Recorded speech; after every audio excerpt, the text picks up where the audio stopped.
नमस्कार। आज हम कक्षा 7वीं विषय विज्ञान का 8वां पाठ पवन, तूफान और चक्रवात शुरू करते हैं। इसमें हम आज भाग 5 देखेंगे। तो हमने पिछले भागों में पढ़ा था कि चक्रवात कैसे उत्पन्न होता है। तो हमने देखा था कि चक्रवात जो है वो एक निम्न दाब के कारण उत्पन्न होता है। अब जहाँ निम्न दाब होता है तो उस दाब को पूरा करने के लिए दूसरे क्षेत्र की हवाएं तेज गति से आती है और वो एक कुंडली का रूप लेके चक्रवात का निर्माण कर लेती है। तो जब उस निम्न दाब को पूरा करने के लिए दूसरे ओर की हवाएं बहुत ही तेज गति से आती हैं तो वह अपने रास्ते में आने वाले जन, धन, संपत्ति उसको बहुत ही ज़्यादा हानि पहुंचाती हुई आती है। तो आज हम देखते हैं कि चक्रवातों द्वारा कौन सा विनाश होता है, क्या क्या विनाश हो सकते हैं, क्या क्या हानि हो सकती है। तो चक्रवात पहले ही काफ़ी विनाशकारी हो सकते हैं। क्यों? क्योंकि उनके साथ में हवाएं जो है वो बहुत ही तेज गति से चलती हुई आती है। चक्रवात का जो नेत्र होता है उसका दाब बहुत ही निम्न होता है। तो उस निम्न दाब को पूरा करने के लिए दूर पास की जो हवाएं हैं वो बहुत ही ज़्यादा तेज गति से आती है। तो यदि मान लो कि ये चक्रवात समुद्रों में उठ जाते हैं, तो समुद्र में उठ रहे हैं तो उस दाब को पूरा करने के लिए हवाएं तेज गति से चलती हुई तट की तरफ आएगी। तो वह अपने साथ में पानी को, समुद्र में उठ रहा है यदि चक्रवात, तो वह उस समुद्र के पानी को वो तेज हवाएं लगभग 3 से 12 मीटर तक ऊंचा उठा लेती है। ऐसा लगता है जैसे पानी की एक दीवार बन गई हो और वो तट की तरफ चलती हुई आ रही है। तो जब इतना ऊंचा पानी उठता हुआ और तेज गति से तट की ओर आता है तो वह तटीय क्षेत्रों में रहने वाले लोगों, वहाँ के जीवन, वहाँ की संपत्ति को बहुत ही ज़्यादा हानि पहुँचाता है। फिर वो पानी वहाँ तटीय क्षेत्र की उपजाऊ मिट्टी पर भी गिरता है तो उस समुद्री पानी में लवणीय मात्रा ज़्यादा होती है। तो उस लवणीय मात्रा के कारण वहाँ की मिट्टी की उपजाऊ क्षमता भी कम हो जाती है। तो यह पानी मृदा की उर्वरता को भी कम कर देता है। अब चक्रवात उठ रहा है, निरंतर हवाएं चल रही हैं तेज गति से। तो एक तो उस समुद्र के पानी के तटीय क्षेत्र में आने से वहाँ तो पहले से ही बाढ़ की स्थिति बन जाएगी। अब जैसे जैसे वो चक्रवात आगे बढ़ता जाएगा तो उस चक्रवात के कारण बारिश भी होती रहेगी। तो एक तो समुद्र का पानी तटीय क्षेत्र में बाढ़ की स्थिति तो बना ही लेते हैं और साथ में लगातार जो बारिश हो रही है उसके कारण वहाँ बाढ़ की स्थिति और ही भी भयानक हो जाती है। तो लगातार होने वाली वर्षा बाढ़ की स्थिति को और भयावह बना देती है। फिर अब उस चक्रवात में उच्च वेग से हवाएं चलती हैं तो उच्च वेग की वो हवाएं जो पवने हैं वो घर, दूरभाष और अन्य संचार प्रणालियाँ जैसे इंटरनेट है या और भी कोई उपग्रह वगैरह उनके द्वारा कुछ सूचनाएं वगैरह हैं तो उनको भी हानि पहुंचा सकती हैं। तो उच्च वेग की पवन के कारण ग्रहों, दूरभाष और अन्य संचार प्रणालियाँ और वृक्षों को काफ़ी नुकसान पहुंच सकता है। आगे है, चक्रवात को विश्व के विभिन्न भागों में भिन्न भिन्न नाम से जाना जाता है। ठीक है ना। तो चक्रवात के अलग अलग जगहों पर अलग अलग नाम हो सकते हैं। जैसे अमेरिका महाद्वीप में चक्रवात को हरिकेन नाम से जानते हैं, फिलीपींस और जापान में टाइफून नाम से जानते हैं। फिर हम पढ़ते हैं कि चक्रवात में हवाएं तेज गति से चल रही है। अब उन हवाओं के चलने की जो गति है या जो वेग है उसको मापने का एक यंत्र आता है, वो वायु मापी कहलाता है। तो पवन वेग को मापने वाला यंत्र वायु मापी कहलाता है। अब हम देखते हैं चक्रवात से सुरक्षा के क्या क्या उपाय हो सकते हैं।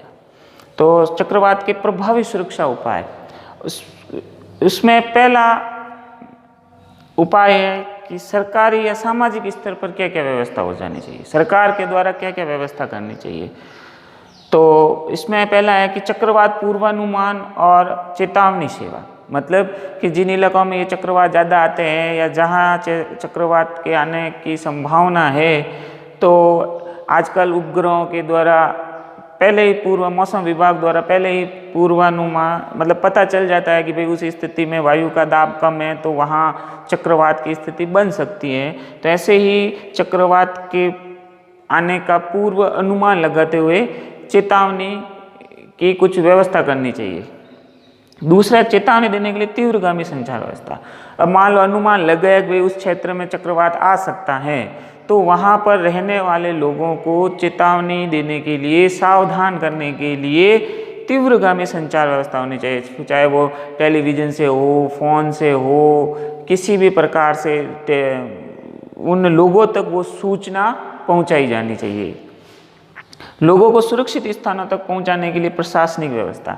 अब मान लो वहाँ का जो क्षेत्र है वो चक्रवात की चपेट में आ गया है या आने वाला है, तो वहाँ के लोगों को एक सुरक्षित स्थान तक पहुंचाने के लिए प्रशासन द्वारा व्यवस्था होनी चाहिए। जैसे कोई भी यातायात के वाहन हैं,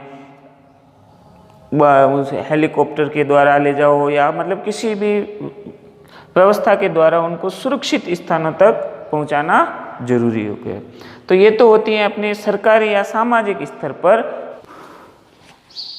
अब दूसरा है जनता द्वारा किए जाने वाले कार्य।